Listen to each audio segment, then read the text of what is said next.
ಒಳಗೊಂಡ ಪಂಚಾಯತಿ ಗ್ರಾಮ ಸಭೆಯಲ್ಲಿ ಮಾರ್ಕೆಟು ಕಮೇಲ ಬಸ್ ಸ್ಟ್ಯಾಂಡು ಫಿಲ್ಟರ್ ನೀರಿಂದು ಯಾಲಮ್ಮು ಆರ್ಡರು ಇಷ್ಟು ಬಿದ್ದರೆ ಬಂದು ಕಟ್ಟಿ ಆಡ್ಬೋದು.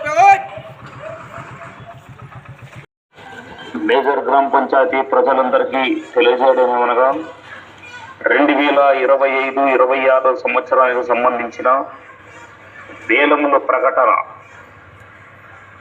వారపు సంత మార్కెట్, బస్ స్టాండ్, కమేళ, సురజల సవంతి ఇవి 4 వేలములు 25వ తారీఖు మార్చి నెలలో జరుగును. అనగా మంగళవారం 11 గంటలకి గ్రామ పంచాయతీ కార్యాలయంలో జరుగును. ఆసక్తి కలవారు డిపాజిట్ చెల్లించి వేలంలో పాల్గొనవలనని తెలియజేస్తున్నాం. ఇట్లు సర్పంచ్, వార్డు సభ్యులు, కార్యదర్శి. ధన్యవాదములు.